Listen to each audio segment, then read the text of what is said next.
Yo, party people in the place to be. What's good? It's the number one Chief Rock Knicks Universe, your main man, Uncle Freezie, coming through this afternoon with a special presentation.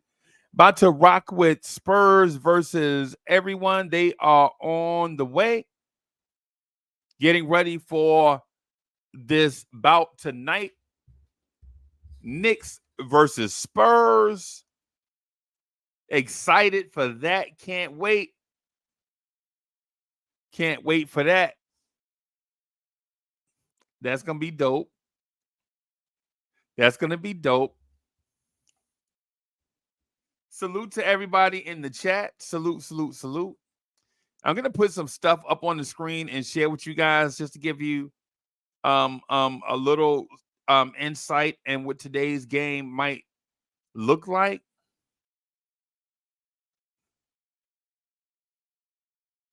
There we go. There we are. There we are.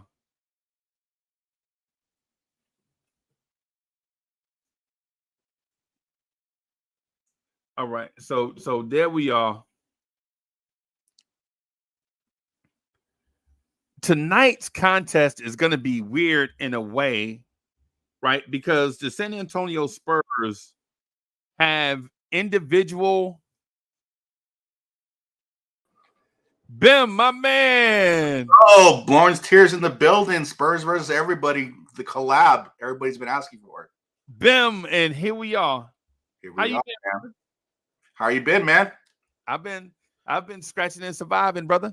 Man, I love some Knicks, man. They, off to a little rough start with Brunson and Randall struggling a little bit, but I love the energy Knicks fans always bring, man.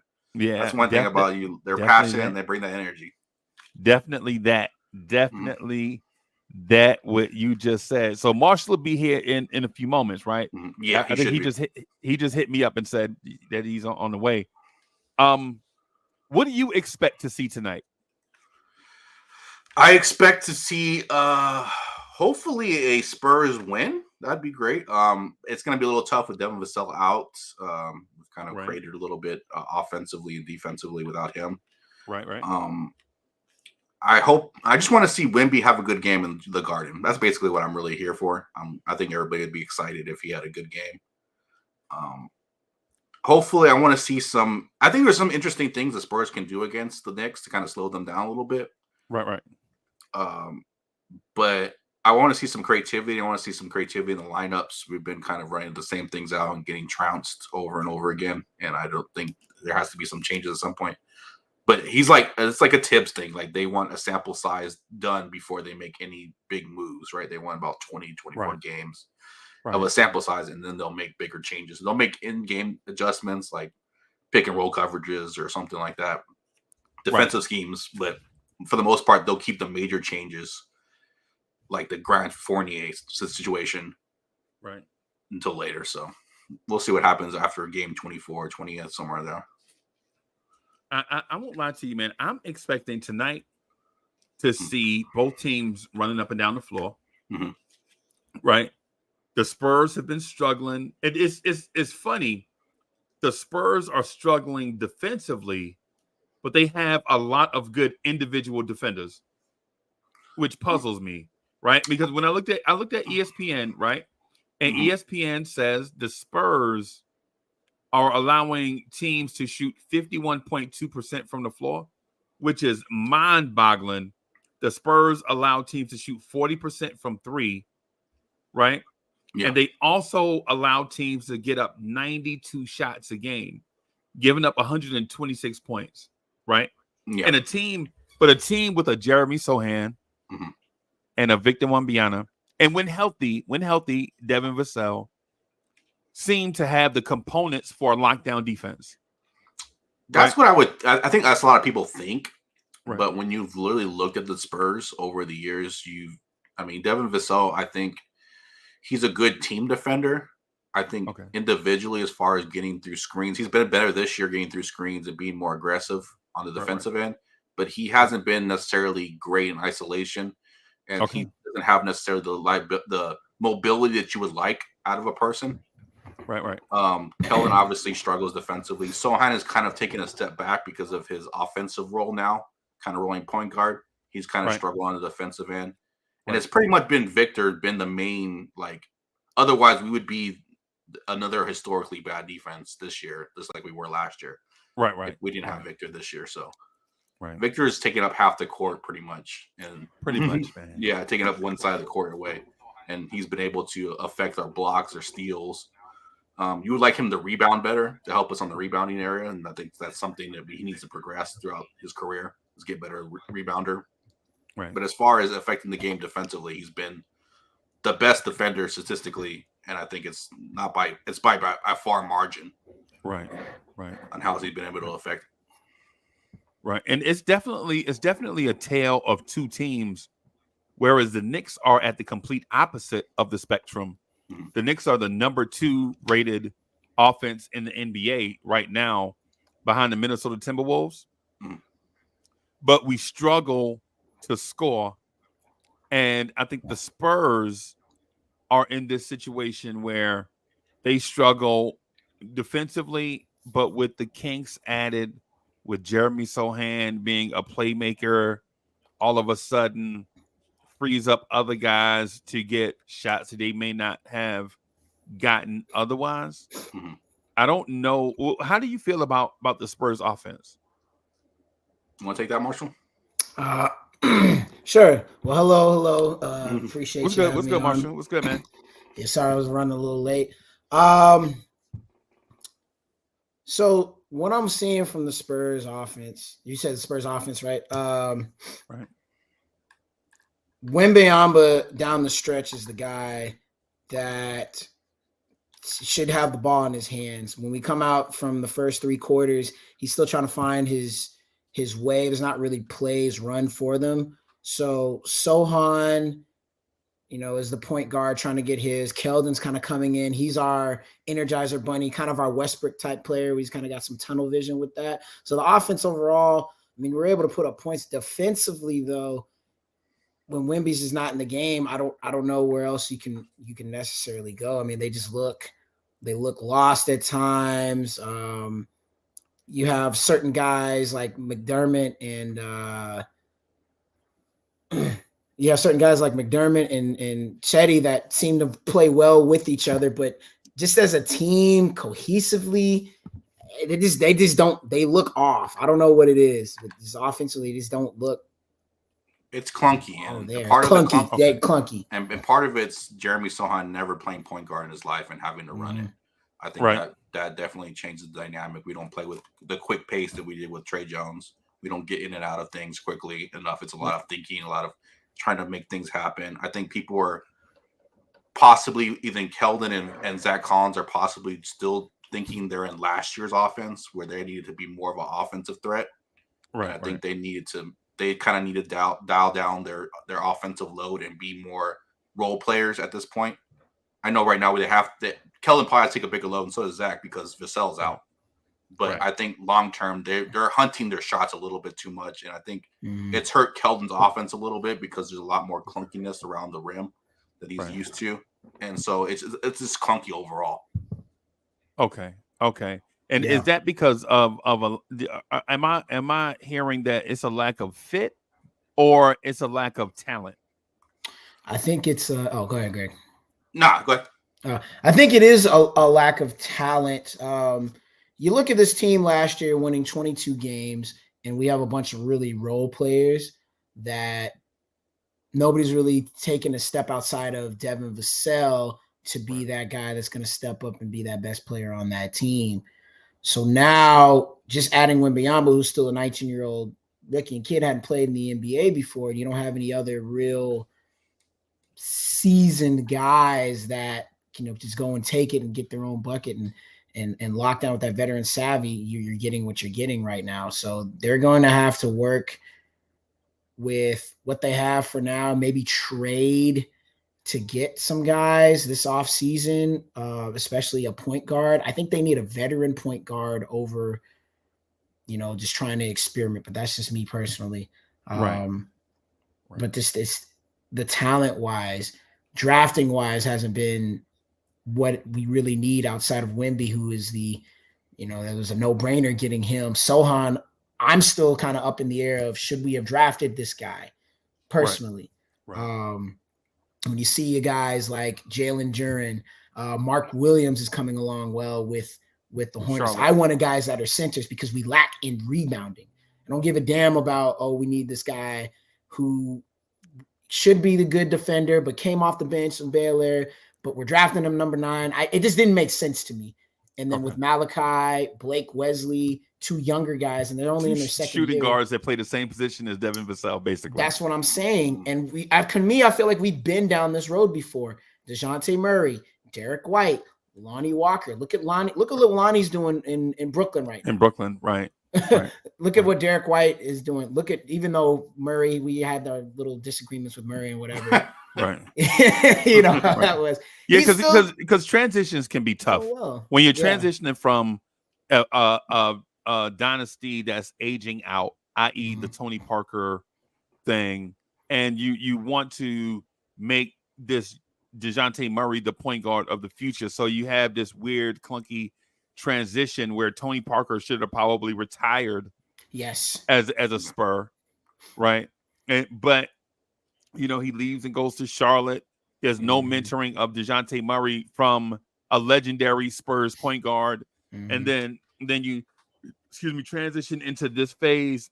And all dynasties go through it, or most dynasties go through it. When you have a window of about 15 years of championship level play, the end of that dynasty never goes well, right? Golden State is headed down this road right now, but dynasties generally crash and burn. They don't, because you're paying a whole bunch of legendary guys max money that are probably past their prime, right?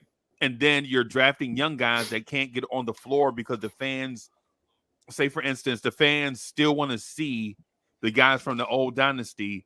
And so you don't never ever know when to cut bait and move on. So the ending of a dynasty is always relatively bad. But the cool thing about it is that that franchises like the Spurs that had that window of about 20 years of championship level contention, they know how to build a champion, right? So they have everybody still in house. They just have to transition from the Tim Duncans, Tony Parkers, Manu Ginobili's, and players like that. And we were in the process of doing it, to be honest with you. LaMarcus Aldridge, Kawhi Leonard, DeJounte Murray, Derek White. We were in the process of doing it. It's just the Kawhi situation happened that threw a major wrench into their plans, and then they missed on picks. Yeah, they missed on picks. And then that kind of snowballs. Once you start missing on picks, it takes like 2 or 3 years for that player to kind of fill into that role they're trying to fill into. Like Lonnie Walker was a missed pick. Yeah, well, Lonnie, he was just not that he's a bad player. I'm saying he's a bad fit for the Spurs, is what I'm saying. It's just like everybody got condensed into one thing, and then it was just kind of like, we'll throw stuff at the wall. We'll get DeMar DeRozan. We'll try to compete still. He's a mid-range scorer, but then they didn't.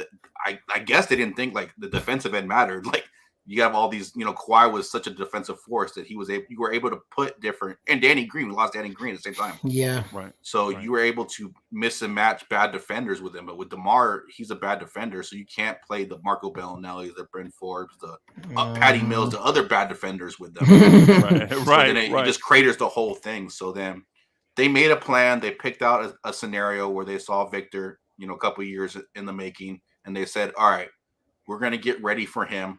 We're going to put things in place, and we're going to slowly tear this down correctly and hopefully build it up again. And I think, to be honest with you, if Victor plays the 5 and Sohan moves to the 4, and I think we're 2 pieces away from being and fixing the bench, 2 pieces away. And that would be the isolation wing defender that you need, the OG Anunoby, the Jaden McDaniels, those type of defenders you need to win, the Aaron Gordons of the world, those type of defenders you need to stabilize, and then you need an elite point guard to join Devin Vassell to form an elite backcourt.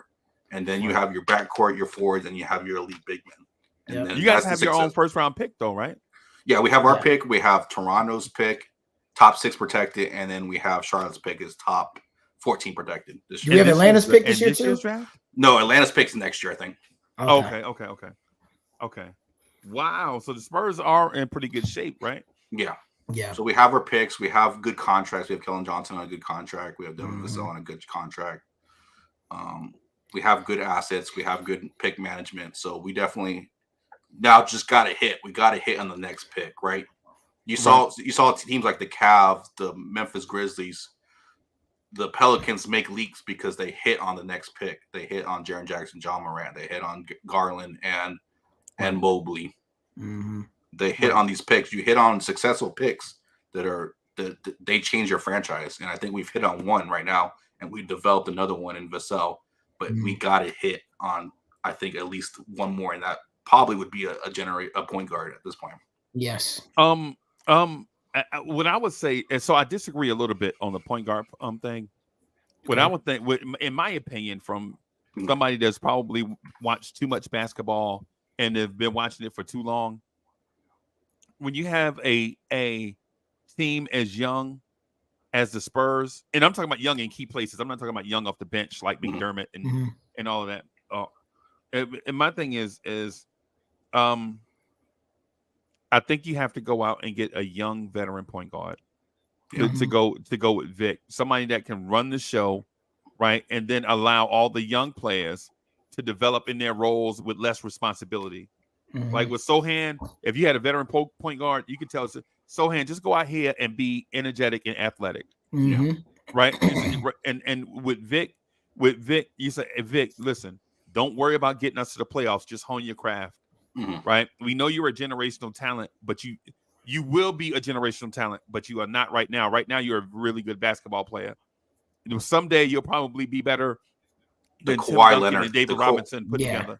The Kawhi Leonard thing. Let Manu, Tony, and Tim kind of carry it. Kawhi, you come into your own slowly, and then when you're ready to go, then boom, transition. Right, because you mentioned Evan Mobley, right? Yeah. If you look at the slow progress of Evan Mobley. I think Evan Mobley is in that situation where I think people are forcing the Anthony Davis expectations on him right now. And I think he struggles with it.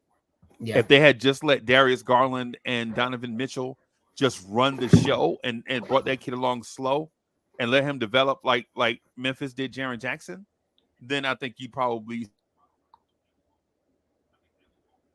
Oh, we frozen, baby. I got a question for y'all, right? And this is the Got that freeze face. Uncle Freezie with a freeze. Uncle Freezie with the freeze. Them pause. Yeah, right. but let me ask y'all this. Okay. Can you explain to another franchise what it's like to struggle and then add a generational talent? Like, what does it instill in your fan base when you go from a team that's struggling with a bunch of bad contracts and lottery picks that may or may pan out to having a bona fide superstar on your roster? Well, the feeling is nice because you're like, okay, we actually have something to look forward to for the future.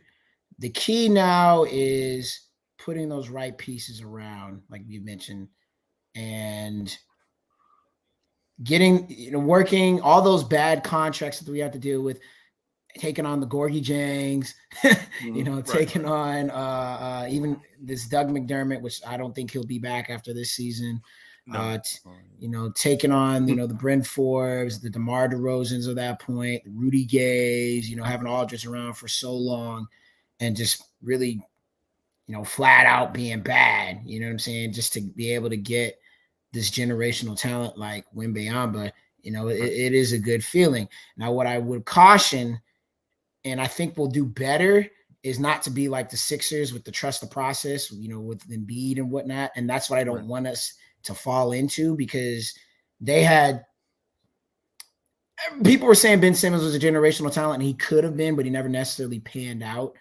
Right. And Embiid obviously was that guy, and he still is that guy. And Wemby, is obviously going to be better than Embiid, for what we're looking at. Right. But it's like the Sohan expectation at first from a lot of people was a Ben Simmons. Greg had always been on the point of he's more like a Boris Diaw, which I tend to agree with. So now that you have two guys that you're looking, and then Vassell, in a sense, is kind of like that. In a sense, he's like Maxey. They're different players, but he's kind of that Maxey role, if you will, to be that second guy, the second scorer right now. So Really, it's just building the team with those key pieces you're missing. The veteran point guard, a veteran leadership to me it speaks volumes. It really does speak volumes, especially having a guy to run the show. When Rondo was with the Lakers that year, they don't win the championship without his veteran point guard leadership. So who is that guy? Knocking down those threes. And knocking down those threes. So who is going to be that veteran point guard that we could potentially have? Potentially a young guy. A young you probably want a young guy, right? A guy that's been in the league long enough, a guy that's been maybe to 1 or 2 playoffs, right? But maybe a guy still either on his first contract or entering his second contract, where he's got the winning DNA, but at the same time is not old enough to be a distraction to the development, where he can still prime example. Okay, I'm not saying he's a perfect fit for y'all, but somebody that may fit is Emmanuel Quickly, right? Not saying he's a perfect fit for the Spurs, because I don't want him to go to the Spurs. But for an example, right? He's a 23-year-old that's been in the playoff mix a couple of times, right? Looking to be the starting point guard of his own team. He's young enough where he still develops, and he's got the characteristics. And mind you, I'm saying this not wanting him to go there, but using him as an example where he would, if put around a generational talent, can allow the generational talent to develop and become a star while he leads his team, kind of like a Chauncey Billups type scenario, where you get a Chauncey Billups at the right age to come in and not be the star, but just be the orchestrator, because you want a guy to come in and be in a backcourt with Devin Vassell, right? Because Devin Vassell would be that second guy and then with Sohan coming along with his playmaking, and now you have this thing where everybody grows together, and you have a veteran that's maybe 2 or 3 years older than everybody else to bring them along. I'm gonna throw a name out there real quick, Craig. I didn't mean that to. No, I was gonna say that's just been a debate. The big debate in Spurs fans is do the organization seems like it's gonna go trust the process. OKC, let this grow organically, take the long route, let everybody mesh together over years. And a lot of Spurs fans are in the camp like, hey, can we speed this along? Can we get more direction, more structure? Because they're used to winning. Because they're used to winning championships. Like we have the generation. Can we put him in a better situation like Tim Duncan was when he came in? David Robinson was still an elite defensive center, right? And you had Sean Elliott already in place, and then you had the veteran point guard Avery. Nicest guy I ever met, by the way, bro. Have you ever met somebody? Yeah, Sean Elliott loved super nice. Anybody nice Sean Elliott, man. He took us home from the movies one night. We were like, my friend was my friend was the neighbor. My friend was the neighbor to him when he was first married in his neighborhood, and like he saw us, and we were like couldn't find a ride because some reason like our friend's mother wouldn't wake up. So we hey Sean, like, hey, we live right next to you. Like, this is our address. Can you take us home? He could have just said hell nah. He opened he took us home. I was like, whoa, wow. That's so cool. Bro, the nicest dude, bro. The nicest guy you ever met in your life, bro. He really is. But, getting a chance to see him at the games too. It's cool. Commentating. Not to cut you off, Uncle Freeze, but I wanted to throw out another name to you, Greg, you too. As far as a veteran point guard that the Spurs could potentially grab. I don't know where he is because I know he had some injuries and he did play with the Knicks for a little bit, but Elfrid Payton. I feel like he could potentially be a solid point guard for the Spurs team. I mean, he doesn't really look for a shot. He's about 6'5". He's big. And he's sneaky athletic too, by the way. And he is sneaky athletic. And he had those points of where I saw him damn near almost average a triple double. I think he might have been in Phoenix at that point, and I think he got hurt. And he almost did in Orlando. Yeah, he's a guy I think would fit perfectly for this team. He's only 20? Is he 25, 26 now? If even that. Not sure exactly, but he's not an old guy at all. I think that would be a perfect fit. If for some reason it doesn't go right over in OKC, Josh Giddey is a guy I'd love to have in San Antonio. Right. To be perfectly honest with you. Right. And I don't know if it'll necessarily go right there. And then I'm gonna throw a wild card out there for you guys. And this guy's a scorer. And he's leading their team right now, but he may opt out after this year and be a free agent. But Donovan Mitchell, I'd be very interested to see Donovan Mitchell come to San Antonio. And he does take a lot of shots, do not get me wrong, but the pop kind of molds him to being, that point guard guy with his athleticism and playmaking and big shot ability that he can. Man, him and Wemby rolling that pick and roll, oh my gosh. Yeah. I think everybody is interested in a Donovan Mitchell union. You know, it'd be like a better Rudy Gobert situation. Yeah. Like you have a more offensive Rudy Gobert. Yeah, a Rudy Gobert. I think Wemby is going to be a better defender than Rudy Gobert. Oh yeah. Right. And no disrespect to Rudy Gobert, because I think he's like defensive player of the year, 3 or 4 times or something. Yeah. Yeah. So no disrespect to him, man. But Wemby affects the game in a different way, right? Just pure size, like 7'5", 7'6", 8 foot wingspan, just the mobility. He is just a different and athleticism. Yeah. Too, because he's not Sean Bradley, bro. No. For those that remember Sean Bradley, he's not Sean Bradley, right? So, but he's been on the court like Bam out there. Yeah. She's like my thing with the Spurs point guard situation, if they go get a rookie point guard, I don't know if it'll do Wemby any justice, because at the end of the day, there was an age difference between Tim Duncan, Manu, and Tony Parker. Yeah. Right. Tim Duncan was there earlier, and then they bring in Tony Parker. So they were not there at the same time. I believe if they were the same age, they probably would have struggled. But just for the mere fact that team had a little age on it. But here's the other thing too. Here's my Knicks part of it. I want to interject. Right. Okay.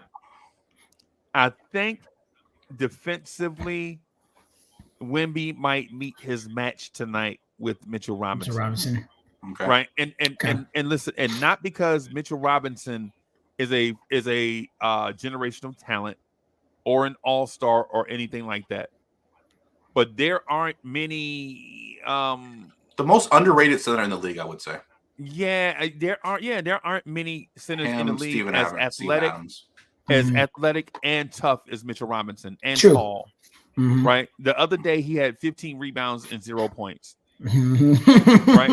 All he did was get on the boards. He had 15 rebounds and 0 points. Right. Yeah. And it's not like he went 0 for 9. He went 0 for 2. And those were like offensive rebound putbacks. He got hacked. They didn't call anything, whatever. Right.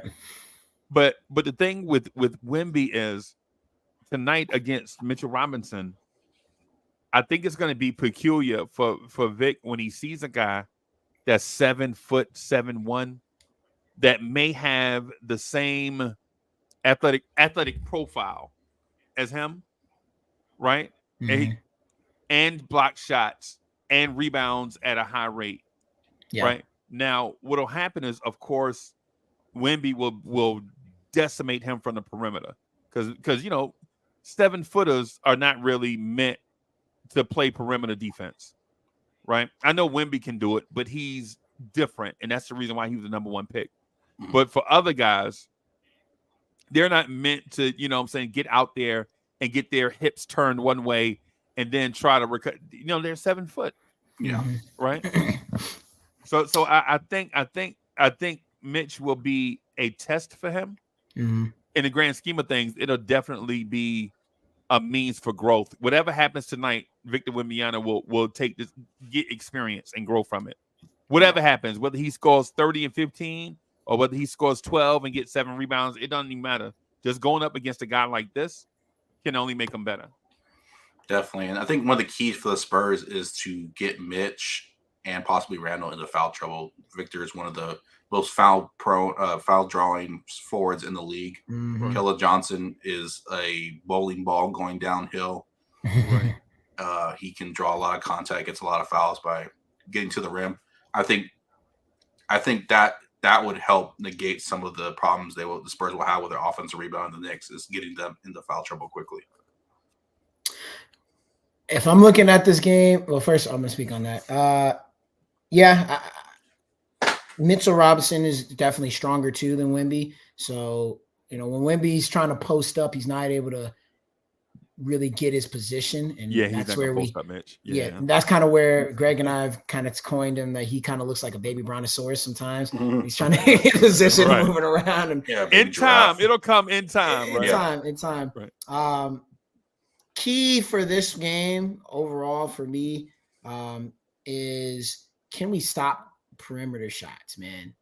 Can the Spurs stop perimeter shots? Because the last times we played the Knicks, Brunson went off, Barrett went off. If Grimes, he has a tendency of getting hot. I just don't know if defensively our perimeter defense is going to be good enough to stop the Knicks, who only average, if I'm not mistaken, like 103, 104 points per game. Right. Could end up coming out scoring 115 on this team, and we score 108 or some crap like that. Like, Knicks coming out shooting 50 something percent from the 3-point line. Like, we got to stop the perimeter shot, man. But you guys did beat the Phoenix Suns, though, right? Yeah, he did beat the Phoenix Suns, and one was a big comeback, and one was a Wemby takeover. Right. So it's possible, but another key is we're missing Vassell. Yeah, and that takes both those games. Yeah, even though he didn't play in the second half, but after that second half, you saw how we just went downhill. And even in the Toronto game, up by 20 something the other day, end up losing in overtime, just based on not having that other guy that can consistently score. Yeah, young teams don't know how to close. Young teams don't know how to close games. So everybody knows that. It's not an industry secret. You know what I'm saying? Young teams just don't know how to close out games because the end of games are officiated different, and players generally take their games to another level at the end of games. But having Wemby be one of the best fourth quarter scorers though does help this year. That does help. Sure. That does help, and I think that's a career thing. I think he's going to be that for his career. Yeah. Right? So. But if speaking to the Knicks thing for a moment, I think Jigga is in the building. Salute to my spirit human, Jigga. What's good, man? But that's my spirit human. You know what I'm saying? When the evil empires come around, man. When I turn into a superhero, I turn into Jigga. So. But anyways, what I want to get to is this. What I want to get to though is this. If the Spurs don't come out and get establish anything, I think the Knicks will blow them off the floor. And I'm not even gonna lie to you. If the Spurs don't come out and establish something early, because mind you, the Knicks have the number 2 defense. So if they can't find anything to exploit in the Knicks defense, then this game might get out of hand early. But what I will say is that the Spurs have the talent to keep this game. They've already knocked off Phoenix twice, right? And you guys beat some. Who else did you guys beat this year? The Rockets, and I think that's it. The Rockets. Okay. And the Rockets are not a young team anymore. They have veterans, bro. They do. And they have a coach that has been to the NBA Finals. You know what I'm saying? So they're not really something to sleep on. Y'all may think that because y'all are in the same area and y'all just may have a disrespect for the Rockets, man. I have to respect them. No, they're not bad. They're trying to develop their talent. With the Knicks, we can't sleep on or take any opponent lightly at all. Yeah, because we have to play perfect most nights. You know what I'm saying? Yeah. But ultimately, what I'm getting at is because the Knicks are struggling scoring the ball, right? But if the Spurs give the Knicks a lead, I think it'll be tough for the Spurs to chip into that lead based on the Knicks' history this season for being a great defensive team. Yeah, but if they jump out the gate early, if they find something early, then the Knicks may struggle, and this game may be a back and forth where the Spurs might take us out at home. Right. Yeah, definitely. But we saw something happen with the Raptors. they're a great defensive team, but we were able to jump on them early. Unfortunately, we didn't get any stops. And so they were able to get stops, and then their offense, I mean, obviously our defense can't stop anybody. So they were able to chip away and finally win that game. But jumping on them first is going to be key, like you said. And it's not just that. We get out rebounded damn near every game that we play. Yeah. Right. And the Knicks are, pretty Robinson, solid rebounding Randall, team. Josh Hart. Yeah, we're gonna. Yeah, my prediction is we're gonna out rebound y'all tonight, man. Oh, definitely. Yeah, y'all may have to focus on something else like 3-point shooting, but with Randall being a double-digit rebounder, with Josh Hart being a great rebounder for his position, with Mitchell Robinson being probably one of the better rebounders in the league right now. Of course, you still got to go to the boards. You can't just let the Knicks have rebounds. Yeah. But it's one of those things where I feel like the Spurs definitely have to exploit something. Maybe it's getting out in transition and neutralizing the Knicks' interior defense and their set defense. I think it's getting Keldon Johnson going early. I think it's him getting downhill and getting to the basket. Obviously, drawing fouls, obviously creating mismatches. I think that's the key, and getting Wemby going early. Those are the two guys we have to get going early. And defensively, it's going to be interesting. I think we hopefully throw out a zone. I want to make the Knicks beat us decision making and with shots. I want to double Randall. In situations, probably not necessarily. Sohan can't guard Randall straight up. I don't think so. I wouldn't do it. Randall's too strong. I think Sohan's going to be on Brunson, but I personally would rather put Sohan on RJ because RJ's killed us over the year. So who guards Randall then? I think probably going to put Keldon on him. I'm thinking. Yeah, they might do that. Put Keldon on there and just throw a double. Roast Keldon Johnson, bro. Yeah, just throw Wemby as a. Keldon's strong though. It depends if Randall actually goes to the hook because he settles for too many damn jump shots, man. Yeah, he kind of plays like a guard sometimes. What would be intriguing to me is seeing if Victor Wembanyama guards Randall. Yeah, I would personally do it, but and the reason why I say that is because Vic's a great defender, and Mitchell Robinson is not a great offensive player at all. Yeah, right. And so instead of wasting Victor's defense on Mitchell Robinson, then why not put that on the Knicks all-star in the front court, Julius Randle? Yeah, I don't know if that's a strategy or not, though. You could see that. Go ahead. My bad. No, I said my feeling is I want to keep the pounding and the defensive struggle away from Randall for Wemby. I wanted Wemby to roam. I want Wemby. Mitchell Robinson is not, and we saw this with Jakob Poeltl when we played the Knicks. Mitchell Robinson is an offensive rebounding guy. Like he's not an offensive, weapon. So I would like Wemby to roam and be able to take away half that court and possibly come with a double. Because I think if you see Randall get doubled by a 7'5", 7'6" guy, I think we can cause some things, play some, get in the passing lanes, get some passes. I think that's a way to distribute, the weak side defender. I got you. So, Greg, would you rather? Let me ask you this, because we start Wemby and Collins. So, would you rather Wemby guard, I guess, Grimes or Barrett? Would you rather Wemby guard Barrett and then have Collins guard Robinson and then Keldon guard Randall? In that sense, Julius Randle will go for 55 against Keldon Johnson, bro. Keldon's strong. Keldon's strong now. You gotta. I don't know about that. I don't know about that.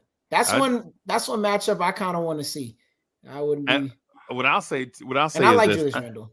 I'm almost willing to bet both you guys a steak dinner that if they put Keldon Johnson on Julius Randle, he'll definitely have 30 and 12 rebounds, at least at a minimum. But can we shut down everybody else? Well, that would be. You know what I'm saying? I'm almost willing to go there. I'm not quite there yet because I know Keldon Johnson to you is kind of what RJ Barrett is to us in theory. Yeah. Right. A 6'6" small forward, bully type guy going to the rim. Very, very strong. The defense at times can be. RJ's been good this year. I'll give RJ the credit. He's been good this year. RJ's a top 5 defender in the NBA right now. Yeah. Right now, he's rated as a top 5 defender in the NBA.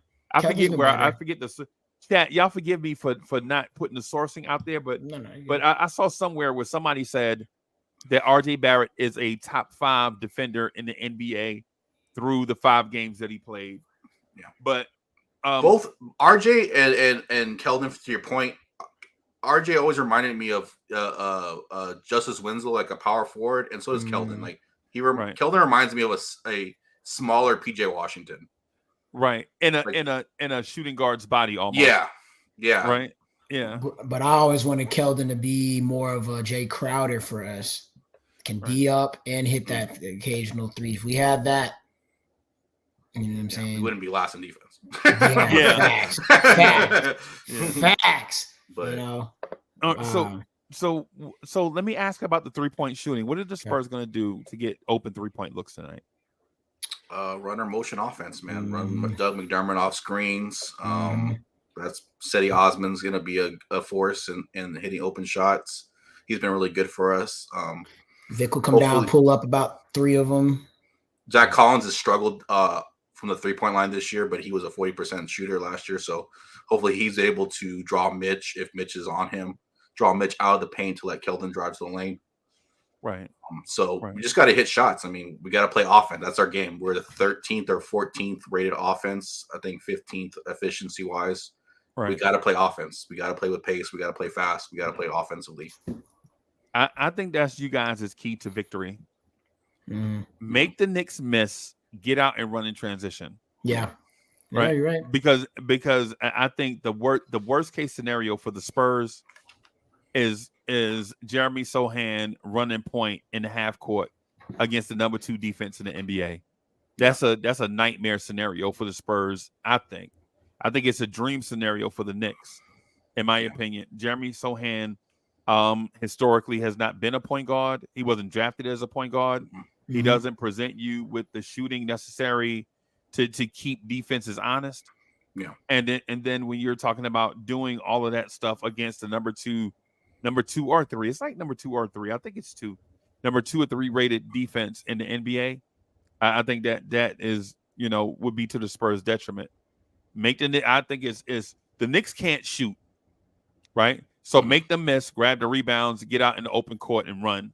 Make Grimes, Josh Hart hit threes. Yeah. Those are the guys I want to hit threes against us. RJ Barrett's been cooking from 3, so yeah, he's been good. So I'll let Randall shoot threes too.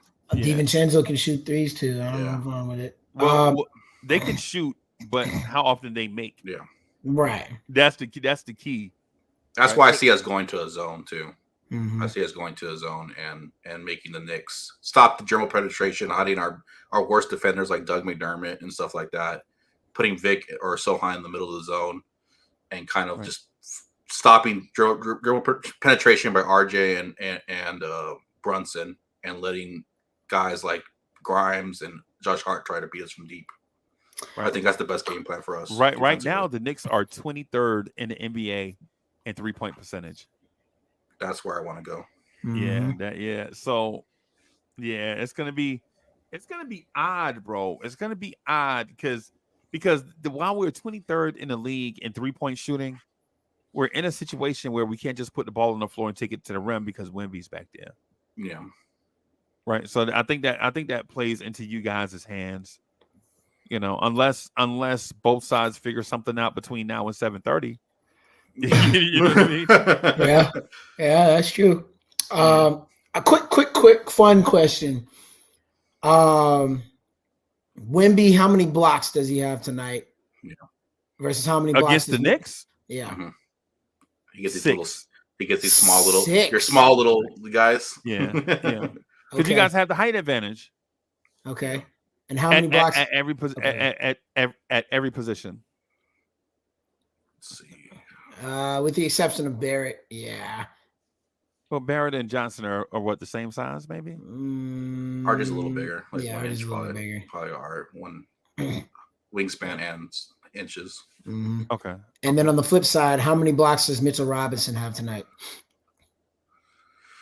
I got Mitch. Well, hopefully he's in foul trouble for us. But if he's not, I think he goes for at least 15 boards. And then let's see. I think he gets at least 2 blocks. 2 blocks. I think he'll have about. That's what I'm thinking too, because I don't think the Spurs will test him down low, right? I think they'll try to pull him out with Zach Collins. Yeah. And Wemby. I think they're going to try to pull him then out. if he's trying to block 3-pointers, that plays directly into y'all hands of trying to get him in foul trouble and all of that stuff. So right. Yeah. Yep. I mean, if they have him guarding Vic, if I was Vic, I'd do him just like he did Eubanks against the Suns. Hit him with that cross and step back, hit that 3, man. But I have a feeling they won't put him on Wemby. I feel like they might put Julius on him. On the perimeter? I think it makes sense because they might put Julius on him on the perimeter. The 2 players that showed pretty good low post defense against him were Grant Williams and OG Anunoby. And those are kind of stout, strong guys. Right. So Julius Randle, I don't know. I don't think Jericho Sims has been playing much, but no, he'd be an interesting player to put out there.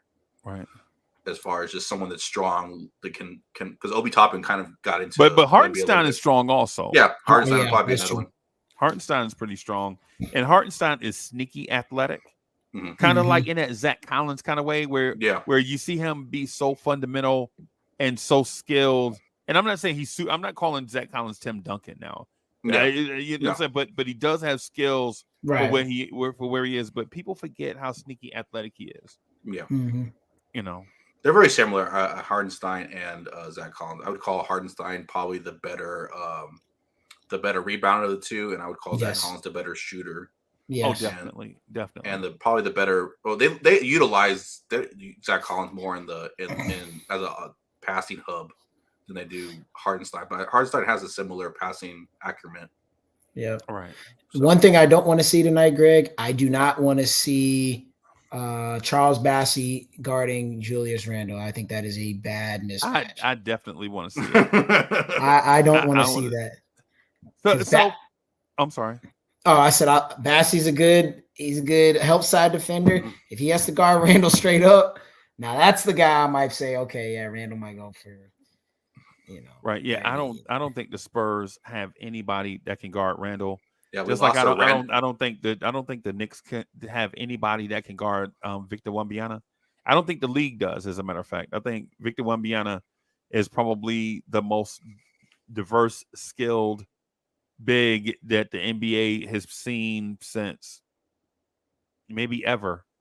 Because you don't see guys like 7'4" that can dribble the ball the way that he does and shoot threes and catch lobs and be a 3-level scorer at age 19. Yep. And we're not even utilizing him really correctly either. No, we're not. Not yet, right? We're really letting him do whatever the hell he wants, really. But remember, Shaq said him and Bol Bol are the same. Shaq is crazy. When Shaq talks, the little bouncing ball on his words go across the screen.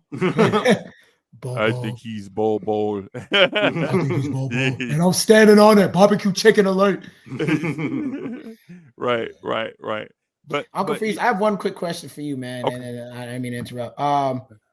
So I was kind of pissed off at the Knicks last year. All right. Okay. When they, I picked them to go to the finals last year. Yeah, I felt like they had enough to beat Boston. I think they're gonna barbecue. And I felt that they had enough to beat Boston. Yeah. Okay. And they just kind of came up short. I just like, please avoid the Heat, and y'all didn't. I was like, shit. But I even felt like they could have still beat the Heat, me personally. But we're looking at it now. They've been getting better. There seems to be a culture in New York to where, there's consistently winning games. What would you like to see the Knicks do, or who would you like to see them trade for to kind of get you over that hump? I feel like y'all are just really a piece away. I don't know if it's get rid of Randle for somebody. As much as Mitchell Robinson to y'all is an underrated center, he just doesn't do anything scoring wise for me. So who else could you go out there and get to be a scoring threat in the post that could potentially help y'all out? Talk to me about that. What you think they're really missing? I got you. So that is a 2-part question. The first thing you mentioned was what do the Knicks need to add? And then you mentioned what type of player. Correct. Right. So the to answer your question, what the Knicks need to add first has nothing to do with personnel. Okay. The Knicks need to add championship DNA, right? Mm-hmm. And I'll use the Spurs as an example of what championship DNA is. I watched the Spurs from about 1990 to about 1998. That is like 8-year stretch Mm-hmm. where they were almost there, and they needed something to get them over the top. Well, the thing that the Spurs needed to get over the top, and it's the same thing the Knicks are going through right now. The Spurs had a Mr. Nice Guy image with David Robinson and Sean Elliott, Mm-hmm. right? Well, they wouldn't necessarily do they would play hard, exceptionally hard, but they wouldn't do the dirty work that's involved Right. with it, right? The loose ball down there, do you dive at somebody's knee or do you dive at the ball? Well, championship teams, they dive at knees, bro. You know what I'm saying? They want you to feel they want you to make business decisions, right? But when They the also kick people Spurs, in the necks like Draymond. yeah, I was gonna say the same thing about the Warriors. They were the nice guys, right? When the Spurs got to the point where they were like, hey, okay, no more Mr. Nice Guy. The Spurs started winning championships. They brought in guys that you were like, okay, wait a minute, these guys got Steven Jackson. Right, wait a minute. These dudes Jaren Jackson, traded Mario Ellie, Dennis right, Rodman, Bruce Bowen, Steve Smith, even at a point. Right. When I think our Knicks need to get to the point where it's no more Mr. Nice Guy, right? And then do all those things that championship contenders do. Draymond Green kicked LeBron James in the crotch, bro. In the finals. You know what I'm saying? It's like what will you do for a championship, right? Mm-hmm. Now, and Golden State went through it too. Exceptionally talented, had a great system, all these type of things. But is Steph Curry running into a scrum, punching somebody in the face? No. Is Klay Thompson gonna be that guy pushing and shoving? No. It was Harrison Barnes gonna be that guy, especially Harrison Barnes. Mm-hmm. Is Harrison Barnes gonna be that guy that runs into a scrum and pushes somebody down? Mm-hmm. No. Right? Those teams had to get to a point where, man, listen, no more Mr. Nice Guy. We'll do whatever it takes. The Knicks are at the cusp of that right now, where they have the talent to be a contender, right? But they haven't they hadn't felt enough heartbreak where they're like, you know what? Screw all of that stuff. It's winning over everything, right? Even Randall is trying to be Mr. Nice Guy, right? Like you'll see, he complains a lot. All NBA teams have guys that complain to the refs. Everybody, every YouTuber, every YouTube content creator that I spoke to says somebody on their team complains to the refs too much. Yeah. Right? Everybody, right? Sure. Yeah. So our thing is first of all, we have to feel more heartbreak before we say, hey man, listen, we have a bunch of quiet boys here. You know what I'm saying? We need to go get some cats out the alley to do you know what I'm saying? So we have to do that. And then we have to go out and go get a generational talent, right? And or at least a MVP level talent. Something like that. And the MVP level talent, I would even say somebody that's a multiple time all-star to put between Randall and Brunson. Right? Because when offenses, for instance, you can win 60 games in the regular season, bro. Right. But in a game 5, you down 3-1, it's 4 minutes left, and you're down by 7. Do you have somebody that can lead you to a game 5 victory? Be a closer. Yeah, I don't know if we have that guy yet. Because we hadn't been in that scenario to have someone tested to be that. So I feel like the Knicks, I know it's going to sound strange when I say it, right? But I think the Knicks don't. I think the Knicks don't need a Joel Embiid. I think the Knicks need a Jimmy Butler. Mm-hmm. Right? Yeah. A Jimmy Butler type guy Yeah. that's going to bring all the. You notice how I went on a long diatribe of all the things that the Knicks need? That one guy is the answer to all those things that I just said. Yeah. No more Culture Mr. changer. Nice Guy. Yeah. No more Mr. Nice Guy. Been in the big games. You know what I'm saying? All this type of thing. I think Jimmy Butler is that guy. Jimmy Butler Talking next shit to during RJ and Randall and Brunson frees up the Knicks to do the other players just to be to give those other players lesser roles. Mm-hmm. Right? Like I said with Vic, when you go get a veteran point guard, Vic can now have less responsibility and just hone his craft. If you add a Jimmy Butler type player to the, not for the long term, right? Because cats like Jimmy Butler will destroy your franchise like that internally, right? Yeah. But for a 1 or 2 year window, a 1 or 2 year window, he'd be perfect for us. I think he'd be the guy that helps us win an NBA championship. So Jimmy Butler obviously was one name. Obviously, that would turn it around. I agree with you. Right. Do you think RJ can get somewhere? I'm not gonna say he's gonna be Jimmy Butler talent, but can he get somewhere in that realm of being a Jimmy Butler type player? I mean, he's already playing Jimmy defense. Butler realm, like production defensively on the floor, or yes. Jimmy Butler mentality. Both the production on the floor and the mentality. I think RJ Barrett is going to be better than Jimmy Butler production wise, but Jimmy Butler's mentality, you don't find that in a bunch of guys, right?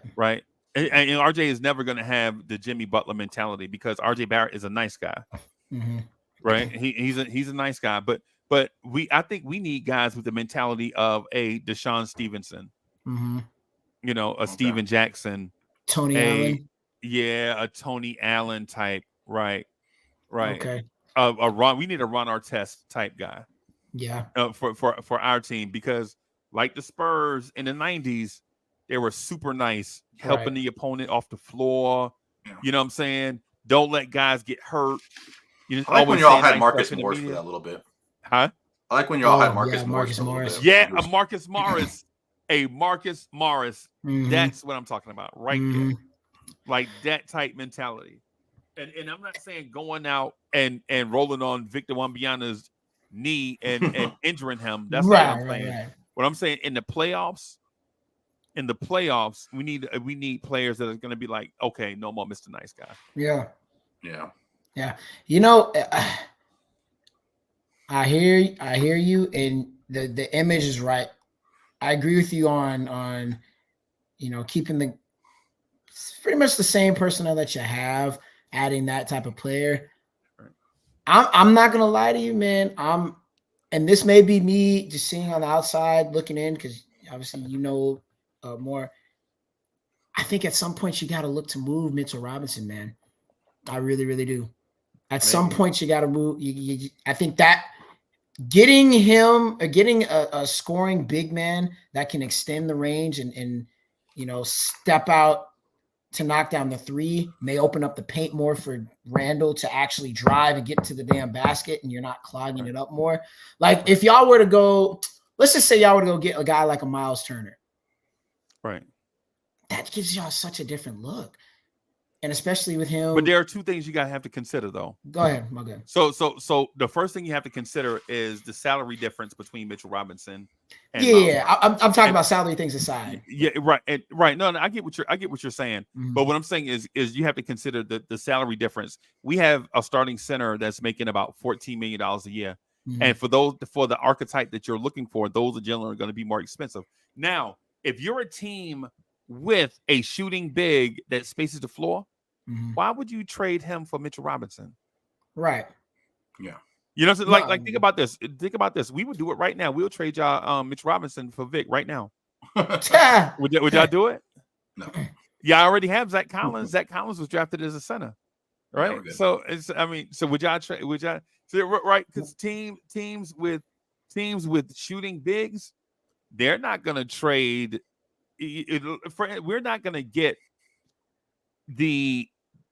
Okay, so Mitchell Robinson's value to us is probably higher than Mitchell Robinson's overall value around the NBA. If that makes sense, right? Like for instance, the Lakers are not giving us 2 first-round picks from Mitch, right? No, they're not going to give us Anthony Davis for Mitchell Robinson, no. or whatever the guy they have at center, whoever I think they it's have Jackson Hayes. But he's the same archetype. They're the same. Yeah, they're the same type player. Yeah. Right. Like, and why would we do Mitch for Clint Capella, or Mitch for DeAndre Jordan, or Mitch for any of those guys? Why would we do Mitch for Nick Claxton? It's the same person, basically. Right. Yeah. You know what I'm saying? So it is true that the big men, shooting big men are a little bit more far and in between. I saw a couple people say, go get Karl Anthony Towns or something like that, and I was just like, I don't know why you would do that. Right. As far as that goes. But I mean, even just to give you a different look, like Miles Turner is one of the only guys I could think of at that point that really spreads the floor and shoots. I mean, for the Spurs, or Wendell Carter Jr. can spread the floor. Okay, a little bit. Wendell Carter is another one. There are some guys. I personally, you got Morgan Bagley over in Detroit, not one of the better defenders, but he can still spread the floor and shoot. I still think James Wiseman might have some freaking value to a team if he's in the right system. He's not going to play in Detroit, and Detroit is where big men's careers go to die. I want him in San Antonio, me personally. But you're right. As far as Mitchell Robinson's value to certain teams aren't going to be as high as other teams. But what we value Mitch at, and what other is what I liken it to is when you take something to the pawn shop, right? Say you take your 80-inch LED TV, all bells and whistles. You paid $4,000 for it. You take it to the pawn shop. They be like, "I'll give you $900 for it." Right. And you're like, $900? Are you kidding? You know what I'm saying? So that's the thing. Like with Mitch, and I'm not saying Mitch is a pawn shop piece. What I'm saying is his value with we get the very best out of Mitchell Robinson playing here with New York. He's a perfect fit for us. Defensively, offensively, I think it's easier to find a 6'6" wing player that can score than it is to find a big man that can be all NBA level defense and get you about 17 points a game. You're just not gonna get it. It's just too hard. Right. And he's averaging. What is he averaging this year? 6 points a game, 7 points a game. 6 to 7 points a game. If he was up there, we're talking 15, 16 points a game, and 12, 13, 14 rebounds. That takes out to a whole nother. My thing is the passing. Level. I wish he was a passer and passing big man. If he could pass that, if he could pass that open, that feels that generates more points. Right.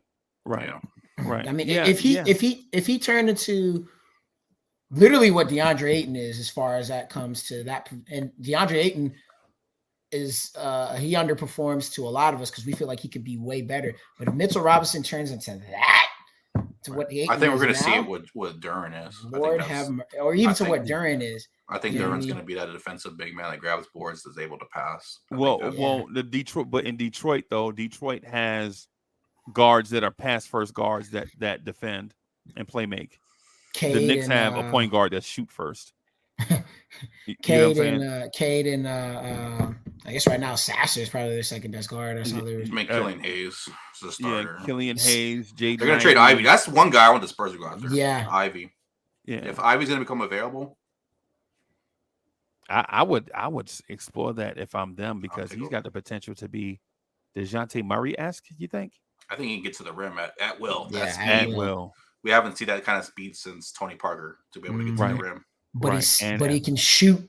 Yeah, I think and he shoot the three too, bro. And he's strong. Because that's one thing. If you really look at the Spurs' history, even as great as Tony Parker was, he wasn't really known as a 3-point threat.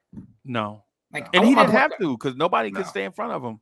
No, he was. Yeah, at that point. But later on, when he got older, it was kind of like damn. But I think that's also, to me, granted, we won championships. That could be a potential difference maker if you win it back to back or not. Right. If your point guard is able to shoot threes. Right. Yeah. It just depends on what the Knicks, who they really want to build around. Do you want to build around Brunson and Randall? Do you want to just build around Brunson? Do you believe in RJ and play the long game and potentially just build around RJ slowly and track free agents once Brunson and Randall's contracts are done? Mhm. It just depends on what Knicks, Right. what their vision of a championship team is. It seems like they're all in. I keep seeing them add pieces Mhm. to this group and kind of bring pieces that are accompanying to Brunson as far as the Villanova players. Yeah. So it feels like they're going that route. So if you're going to go that route, I would want since he's in that Trae Young kind of small kind of guard, I would want big wings. I would go after OG Anunoby. I would go after. I would move RJ to the 2, bring in OG, Right. and I would bring in. I think he's one of the most championship players seen that no one ever talks about. That is just a difference maker everywhere he's been. Is Kyle Anderson. Okay. I think Kyle Anderson is the perfect 4. He Memphis. They weren't the same after they lost him. Right. You could see him outplay Cat right now. Right. When he's in the lineup versus Cat, because he's just a better defensive player, a better connector, a higher IQ player that makes your team, everybody better. Okay. And I think he's one of the secrets to winning. And I think that's why we drafted Jeremy Sohan, because of that high IQ playmaking defensive 4 that you really need. It's kind of the archetype of what the league is going to go to. Right. Like a Scotty Barnes. Yeah, Scotty Barnes, Jalen Johnson. Right. You see Denny Avia in Washington. I think he'll be that same archetype. Draymond was the original. Boris Diaw was also the original. Right. You see that archetype along with an elite isolation wing are the forwards that I would want to build a championship team around. Yeah. Oh, wow. So those, a connector 4 like that, and then an isolation wing defender like Kawhi was, or Bruce Bowen, or someone like that. Those are the 2 forwards that I want around an elite backcourt. Yeah. It sounds like you're telling me that the Knicks should trade for Paul George. I think that's what you're telling me. Yeah, I mean, if you're gonna go on, go all in. Yeah, I think that's what you're telling me, because the salary is not really an issue, because we have Evan Fournier's salary riding on the bench anyway. And so all you would have to do is add you need playmaking. You need playmaking, because Brunson's he's an isolation scorer. He's more of a shooting guard. He's only an isolation scorer. He's a scorer than he is. He can run an offense and play off of something. But he's used to playing off of a elite playmaker like Luka. I think you need some more playmaking around a big guy on the wing. Having him and Paul George together would be like having him and Luka together. Kinda. Yeah. Kinda. So yeah, man. Hey, that's all I got, fellas. I appreciate y'all rocking with me. No, thank you for letting us help out here, man. Blorange Tears is always a place that we feel comfortable coming to, and for Knicks content, and it's just a great environment. I mean, I love Knicks fans all over, from Twitter, YouTube, everywhere. Y'all probably the most energetic, most passionate fan group there's out there, and I just always am proud to be a part of y'all. So thank you for having us. Hey, no doubt. We got to get y'all in the crossover, man.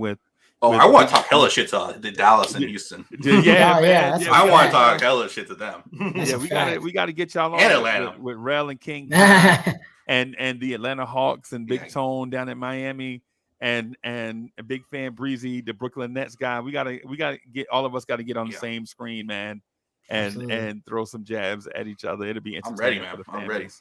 One quick question for you, Uncle Freezie. Who's your NFL team? Chicago. Oof. Bears.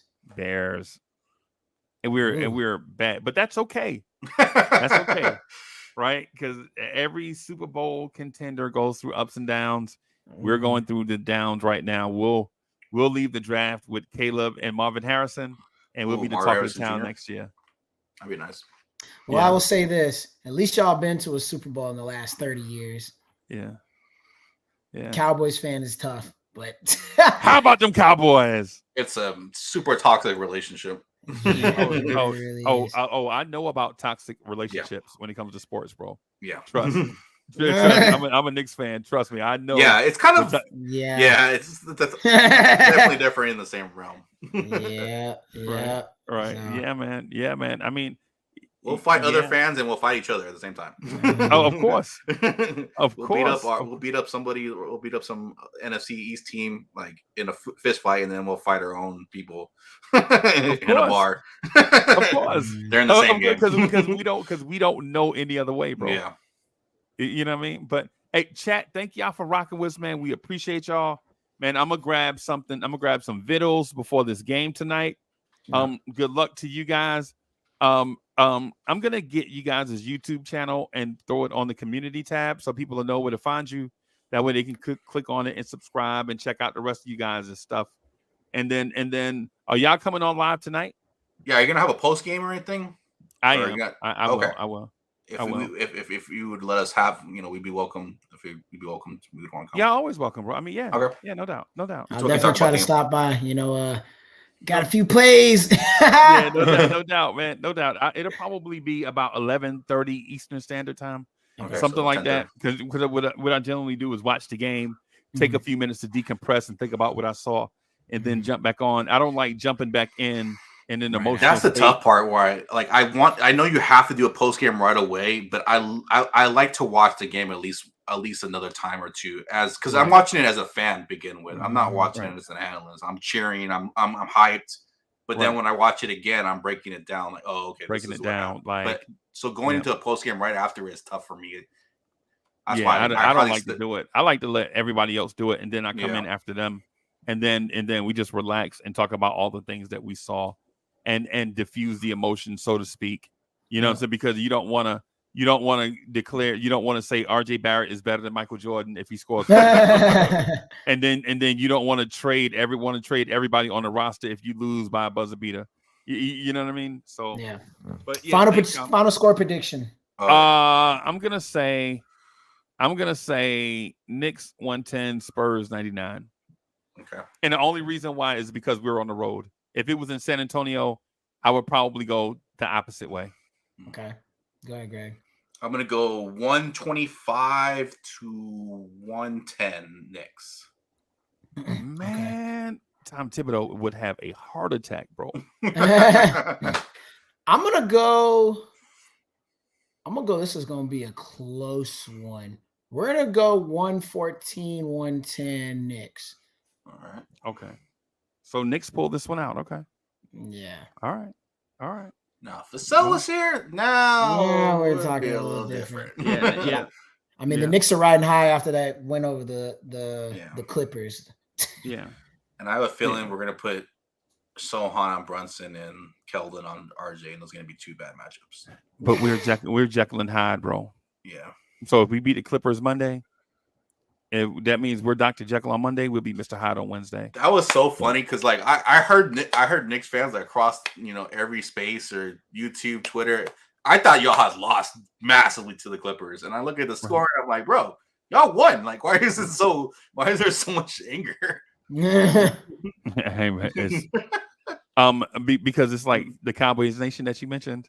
Yeah, I was like, your best players are playing terrible, and you're all beating the Clippers. Like, that should be like. If Randall and Brunson come around, which I imagine they are, at least Brunson, right? And with RJ sustained, not having a bad start, he's usually a slow starter, right? I think it's a more successful season for y'all. Yeah.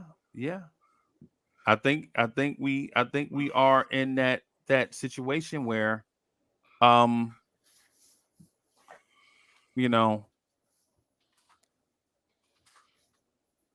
it's tenuous is basically what I was going to get at, where guys could be borderline guys, but at the same time, guys are like inconsistent. You feel me? Like they could be all stars, but then the inconsistency is crazy, right? So it depends. It depends.